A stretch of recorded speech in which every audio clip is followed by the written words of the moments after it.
Check the mic and make sure it sound right, boys.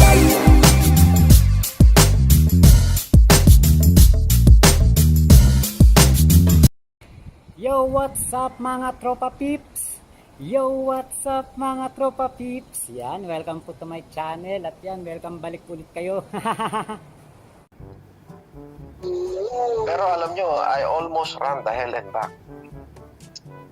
I lost many things in my life. Shout out yung manok ko, boss. I lost my wife. I lost few businesses. I lost several bank accounts. Pero na-overcome ko yun, ha? Tatanggap ko agad na maluwag sa puso ko yun. And then here comes the linen and the linen silver lining. When God gave me millions of Filipino who loves me and supported me.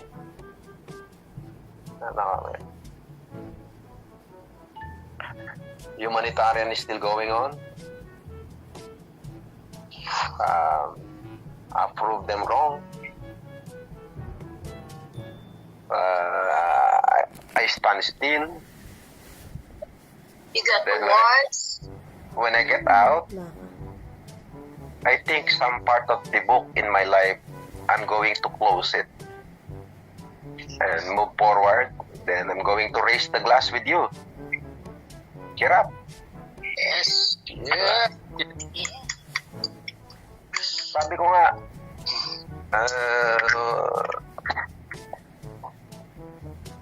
katulad doon sa sinabi ko, no? Yung political platform ko kasi, simple lang, pero maririnig nyo na sinabi ko na yan. Kung ano yung kailangan. Ang problema kasi natin is, masyadong maraming sangay bago maipatupad ang isang activity. Biruin mo, namigay lang ng ayuda ang gobyerno sa atin nung nag-lockdown. 273 billion hindi naramdaman ng tao. 273 billion yung pinirmahan ni President Duterte, hindi naramdaman ng tao. Patapos na lockdown nung makarating sa kanila. Iba nga po. Samantalang ako, 240 million lang ang ginastos ko. Nakaramdam ng tao. Nakarating mismo mula Santa Ana, Cagayan hanggang Zamboanga, Sibugay.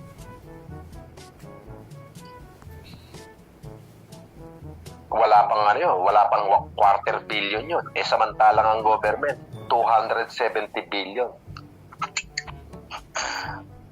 Ang masakit pa doon, boss, 8,000 yung pinangako. Pagdating sa tao, 4 mil na lang. 4,000 na lang. Yung iba nga, walang natanggap. No. Yun yung sinasabi ko na yung kleptocracy sa bansa natin. But I still do believe that the nation I stand today will rise again.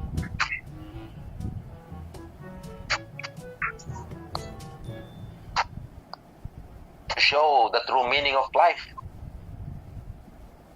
Hinihintay nila magtalumpati ako. Loko-loko!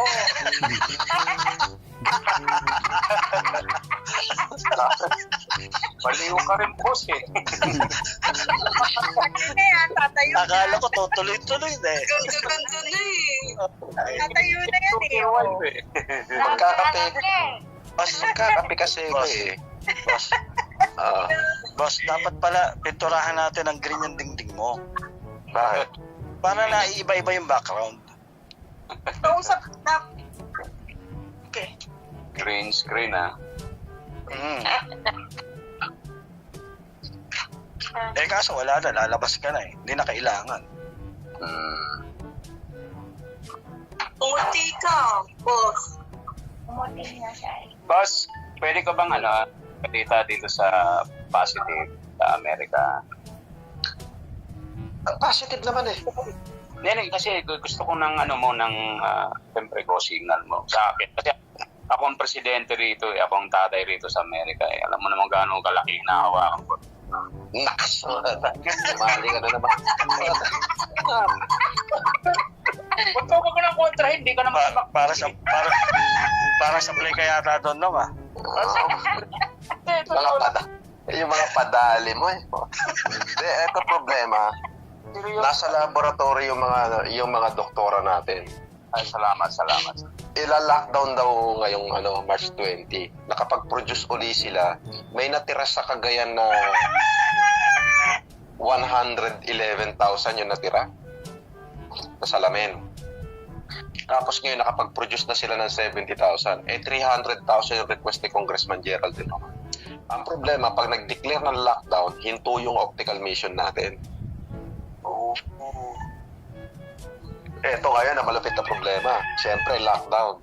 Ano na naman ang kakainin ng tao? Mag-iiyakan na naman ng tao niya. Ngayon, kung makakalabas ako within the first week of April, ang plano ko, mamigay na naman tayo ng pagkain, bigas, para sa mga mahirap nating kababayan. Ito si Manny Pacquiao, napag-ahalatang nagiging trapon. Sinabihan ko nga si Johnny, ikaw, wag mong ididikit sa pangalan ko yan. Kung magpo-post ka na lang, wag mong pa-share sa FLM family yan. Ginano ko si Johnny. Alam mong may utang sa akin yan eh, hindi pa nagbabayad eh. Malato ba yan? Si Manny. $30 million ang utang sa amin yan. $30,200,000 US dollar. Wow. 2018 yun. That would be $1,700,000,000. Ano ng tinapay? Oh, Consistent of what po yun? yung Matisi 5. Pacquiao Matisi 5. Pinromote niya mag-isa, nangutang siya sa amin. Komplet, nakademanda yan. Lalabasan na nga ng warrant yan eh. Ginamit na yung pagka-senador eh. Ayun. Alam ni Yama yan. Nakita ni Yama yan. Nangako sa amin na titriplehin yung pera namin pagkatapos ng Matisi fight. Pagkatapos ng fight, niha-niho, wala. Kung hindi mo pa i-demanda, hindi pa sasagot. Grabe. Malupit din pala ang pag-uugali nun, ano? Oo.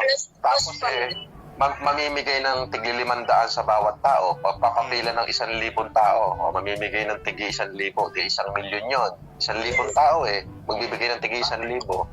Sabihin mo ng tigwa 1,500 kasi may supot na grocery at saka 1,000 piso. Sa 1,000 tao nakapila, pag pinicturean mo yun, maraming tignan yun.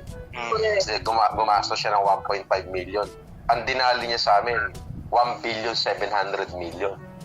Ang tingin sa kanya ng tao, mabuti, yun ang naka-video. Pero yung behind the scene niya, malato ba yan? Ang dami niyang pinag-uutangan. Basta yung buong grupo namin, yung may-ari ng Selecta, best friend ko, na nandun sa kasal ko, si Nil Arce, si Renan Morales. Biruin mo yung mga pinag-uunggoy niya. Kaya siya binitawan ni Chavit Singson eh.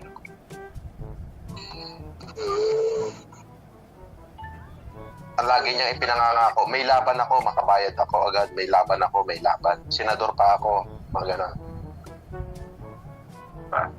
Biruin mo, para makabayad na lang sa amin ni Bernard Chong. Sabi ni Bernard, sige, i-endorse mo na lang yung Mobile Legend.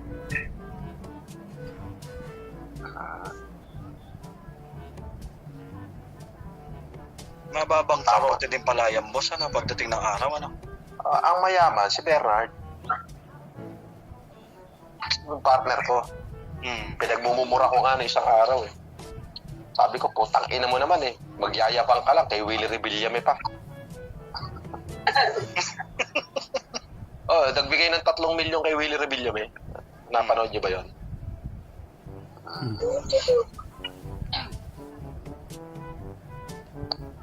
Yung sa Wawawi. Oo.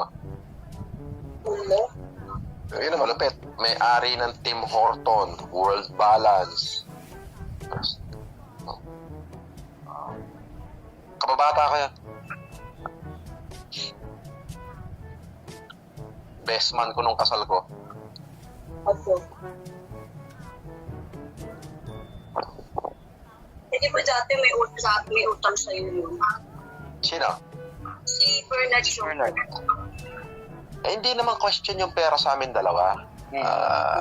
Hindi naman question sa amin dalawa yan eh. Kumbaga, hindi na namin pinag-uusapan yan pagka pera. Nung panahon kasi na yon, may nahiram siya sa akin 250 million. Tapos binabanatan ako ni Jared na binabaliktad yung kwento. Kaya nga sinabi ko, kaya pala malakas yung loob ng Jared, nakaka-chat niya si Bernard. Pero hindi naman sumasagot si Bernard. Kaya nag-live ako nung sinabi ko, puntahan mo si Bernard. At pagka sinabi niyang kanya yon, wala siyang utang sa akin, pag-uuntugin ko kayong dalawa. Napanood ko yun. Ngayon, itong unang pamilya, nagpapadala ng emisaryo sa akin. At alam mo na, nakikipagkasundo. Wala akong amor sa kanila. Napagod na ako sa kanila. Alam mo, hindi pa ako nagsasalita eh. Si Dong Batalan. Nasa kanya lahat ng ebidensya ng mga pera na hiniram sa akin ng mag-asawa. Ni Lisa at saka ni Bongbong. Ay, naku. Alam mo, I don't know. I don't care about the race, the creed, the religion. But there is a race of people who've been nourished of being hypocrite. They grew up in the arms of hypocrite. They do not have etiquette, decorum.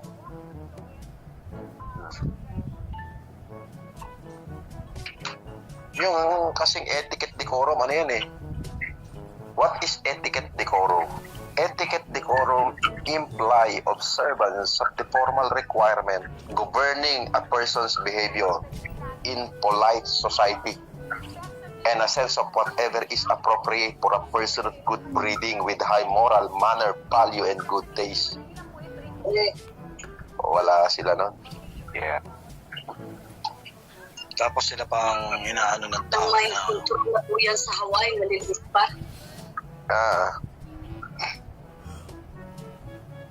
I didn't mean to hurt them. Yung mga naririnig nyo na video recorder, audio recorder, siguro nasabi ko noon, lasing ako noon, no, mainit ang ulo ko, o may kausap ako.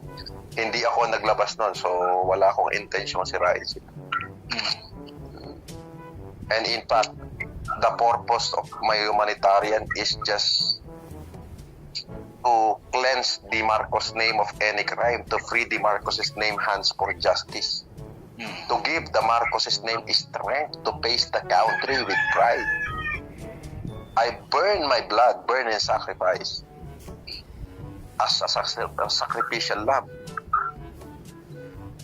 I accept those crimes that it is not mine. Pero ganun talaga. Ikaw, Makmak, ba't di ka pa kagigising mo lang ba? Opo. Nakatulog ako kagabi. Natulog ako alas 10. Pagising ko, alas 5 Kailan ka na. magpapagupit, Makmak? Ha? Kailan ka magpapagupit? Nagpagupit nga Boss, ako meron yan. akong Pinakalbo boss, ko na. meron Wala akong- nang pag-asa eh. Boss, meron po akong pausap. May edad ng babae. Inampon daw siya ni dating President Marcos. Doon siya tumira sa Malacanang. Tapos, kasama niya yung mga sundalo ang nagpalaki sa kanya. Ngayon, tinatanong ko, sabi ko, naabutan mo ba si Boss sa Malacanang? Sabi, dahil itinago ka raw dahil nung pinanganak ka daw, ipapapatay ka daw. Sino magkwento niyan? Yung matanda na si Ninang Juliesa. Ang nag-uutos daw nun, boss, ay si Imelda. Ito, sagot ko dyan.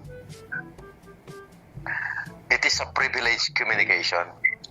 But as me, I have not the liberty to divulge information pertaining to the Marcoses, especially if it is distracting their names and credibility.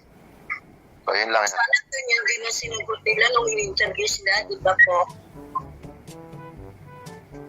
Pero halata naman na na hindi gusto ni Aimee yung sinasagot niya at hindi niya alam yung sinasabi niya. Halata naman masyado Tsaka napakatagal niya nang sumagot. 3 months na yung nakalipas bago siya nagbigay ng statement. Yeah, tama. Dapat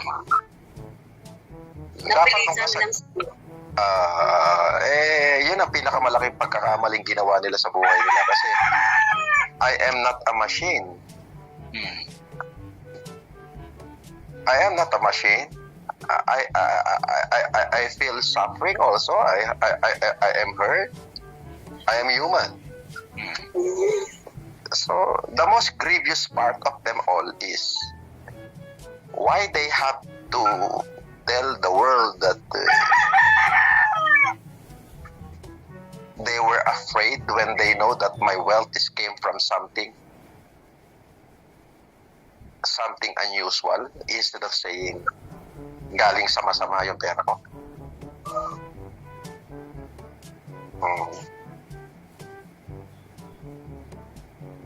Marami lang akong pera. Yun. Alam mo ba yung hamon ko sa mayayaman noon na magsunugan kami ng pera? Naubos na pera nila, hindi pa ako napapasok. Pero pag sinunog ko sila ng pera ko, abo na, pati ngipin at buto nila. Yung pera ko, hindi pa naaabo. Totoo yun. Ako naman. Wala naman ako trabaho. Nagpapalaki lang ako ng bayag. Ganyan din ako magyabang. Hindi. Parehas Wala akong trabaho. Nagpapalaki. Diyos ko, ano ba trabaho ko? Pupunta. Every Friday, lilipad ako Japan. Business class, first class, Japan, Singapore, Germany, uuwi, mambababae, iinom ng alak, pupunta sa office, pupunta Japan. Wala akong trabaho. And yet, saan nanggagaling yung pera kung pinagtutulong ko? Yun ang tanong. Boss, pwede ako magtanong dito sa baba, sino taga Ilocos dito? Wala. Sino taga Ilocano? Wala. Ilocana ako, Pangasinan. Pagkasinan na hindi kay Ilocos. Ito guys, pagpasensya na boss Kaming kaibigan, kilala namin to si boss, matagal na to. Boss, pwede ba kayo booking dito? Wag na. Sa tamang panahon, Ninong. Okay lang. Basta isa lang ang masasabi ko. Nung binanatan ako ni Deo Macalma, yung unang-unang banat niya, kaya siya nagalit ng todo. Pinuntahan siya ng mga pamangking ko dun sa Piddig. Pinagbabalibag ng bato yung bahay nila. Muntik tamahan yung nanay niya. Buti nga. Napanda inubur-ubur taga jay ka anak napanda jay Piddig jay balay ni Deo Macalma inubur-ubur ta tinagdadakkel nga batok karayan. Awang taga jay bato taga jay karayan. Why? May isa nga kariton nga bato inubur ta jay balay ni Deo Macalma. At jay unig ninanang na. Bagtang napuntaan. Sugarod. Yeah. Amamuda ka nga nabayagan boss. Sa Ilocos Norte. Okay to. Tuwing Todos Los Santos, 3 sementeryo pinupuntahan ko. Batak, San Nicolas, Paway. Okay? Sa Batak, doon nakalibing si President. Si President. Okay. Sa San Nicolas, doon nakalibing si General Marcelino Barba, si Tita Elizabeth, at si Lola.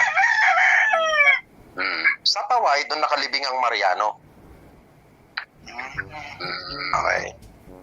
Pero nung buhay ang tita ko, si Fortuna, si Auntie Baby, putang ina ako siga sa Ilocos Norte, nakaharang ako ng lamesa dyan, pati yung Michael Pareñas nga, inahamon ko ng suntukan yan mismo sa Java Hotel sa Lawag. Pag pumasok ako lasing sa Port Ilocandia, sa Casino Pilipino, hindi na makapasok yung mga Pareñas doon. Puta, may saltik din ako, Kuya Nasukir eh. Oo, yung baga ng aruda na mamudak. Kami lang ang tagtagari. May saltik din ako. Puta na, alam ba barkada ko dyan? Barkada ko si Ronald. Pag dumayo ako ng Ilocos Sur, ang barkada ko yung panganay ni Chabit, si Ronald mismo. Yeah, well, Kasosyo ko yan eh, sa Metro. Metro Poker. Pero alam mo yung lumaki man akong may pagkasangga, no? Yung puso ko para sa maliliit na tao, puta, nakikisalamuha ako. Okay merong ampon si FM. Ang pangalan ng ampon niya, Aimee. A-I-M-E-E. Okay? Anak ni Aimee yun sa pagkadalaga. Oh, wow. Parang player yata yung boss eh. Naglalaro ng... Teka muna. Makikita mo sa litrato yan, may maliit na bata. Nakakarga-kargang babae si FM. Ang pangalan, Aimee Marcos. Anak yan ni Aimee sa pagkadalaga.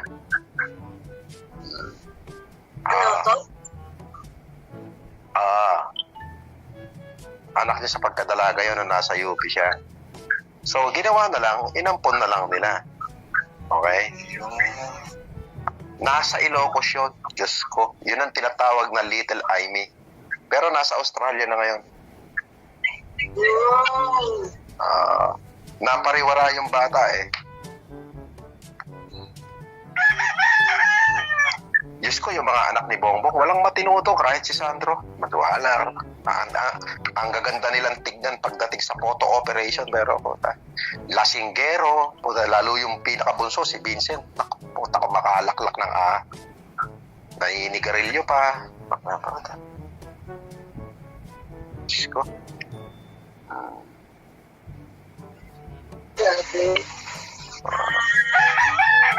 Kumira. Bongbong, di ba po? Ano? Hindi naman po yan ang totoong bongbong, di ba? Hindi, mahirap sagutin yan. Hindi, kasi chismis yung mga tanong na yan eh. Alam mo naman ang chismis kumalat na i-stigma yan eh. I-stigma. So, the bottom line is, kung sino sila, and they are portraying to be, sila yan. As long na kinlaim ng nanay na anak niya yan, wala tayong magagawa dyan. Opo. Kasi nanay lang ang pwede sumagot eh. Pero paano pag nagpa-DNA sila? Alam mo, wala nang bearing yung mga paano-paano mo na yan. At just, yung question mo na yan, at the back of your mind, question ng chismosa yan, Victoria. Okay? Ito na nga sasabihin ko eh. Mas maliwanagan eh. Hindi mo kailangan maliwanagan at wala na magiging maliwanag. Madilim na para sa kanila. Okay? Wala ka rin dapat liwanagin. Simple lang yan.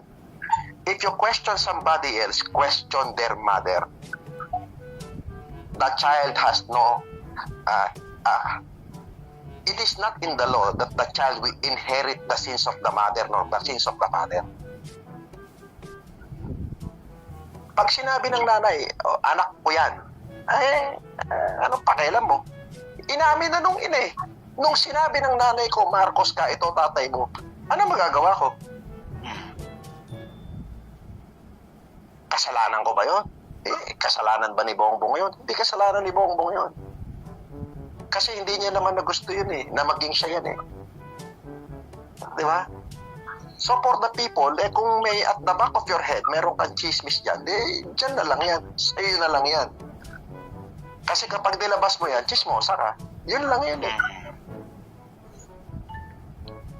But, yun lang. Siya si Bongbong, pero wala naman siyang tinamaan eh. Hindi nga, Diyos ko. Wala man lang siyang nakuha sa tatay niya. Diba? Sinasabi nyo nga yun nung nagsasalita kayo. Meron po akong, boss, narinig na kwento na doon nga, directing doon kay Bongbong na hindi na nga namatay na siya, pinatay siya sa England dahil binaril niya si Prince Edward, the Black Prince of Wales. Hindi po, boss. Ang story ganito, kay Victor Wood. binaril ni Bongbong yung tuhod ni Victor Wood dahil nabalitaan niya na naging lalaki ni Imelda si Victor Wood at Hindi po. si Irene, anak ni Victor Wood. Ang kwento boss yung kay Miss Universe Aruba, Miss Aruba, 1975, 1976 yata. Bata pa si Bongbong yan. Yung 1975, 12 anyos lang si Bongbong.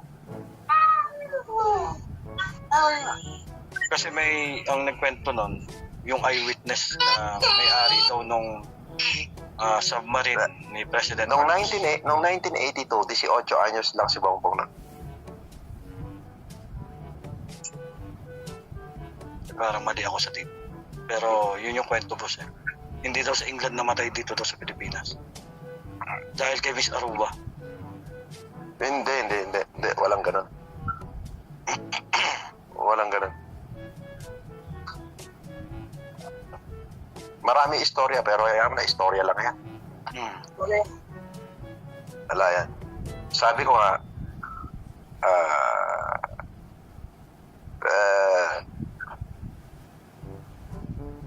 kahit anong gawin nila, malaki yung pagkakamali nila nung sabihin nilang hindi nila ako kilala. Doon kami nagalit lahat, boss. Sa mga... Hindi, ganito na lang kasimple yan.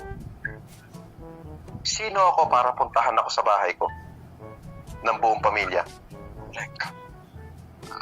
Hindi naman ako pumunta sa kanila. Sila pumunta sa akin. Pag pumupunta ako, hindi ko sila pinupuntahan. Ang pinupuntahan ko, yung tiyahin ko si Fortuna. Ayaw, kahit sa ospital, ako mag-isa, pupunta ako ron. Ayan. Because I don't care for the first family. Hindi ko sila kilala. Wala akong pakialam sa kanila. Kilala ko lang sila dahil may utang sila sa akin. Ngayon, kung sasabihin mas mapera sila, bakit sila nangihingi sa akin?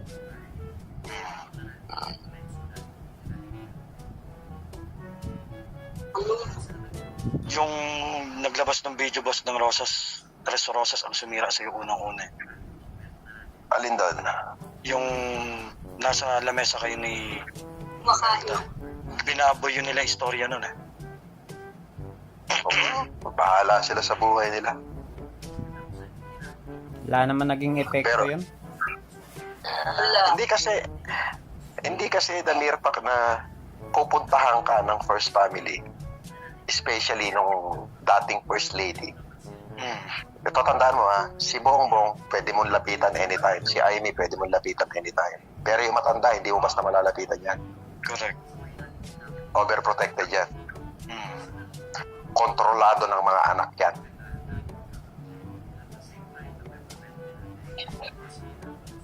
Pero the moment na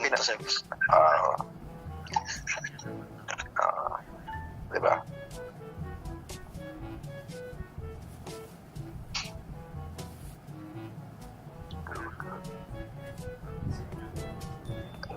Sa Romualdez, mabait yung ninang ko. Napagkamalan nga pong nanay niyo yun eh. Ninang ko yun. Mahal na mahal din ako nun. Parang anak. Oh, yung mga anak nun, oh. Antemano, nag-message sa akin, Francis, kaya mo yan.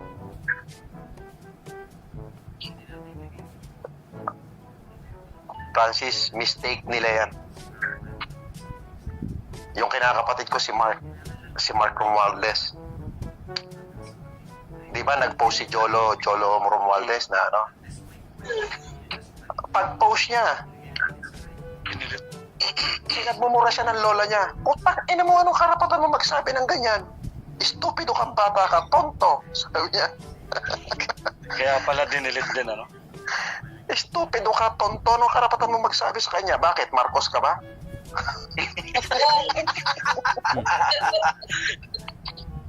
Sampol. Di ba? Ako. Eh kung di lang naawat mo si Lolo Bello, ubos na sila eh, no?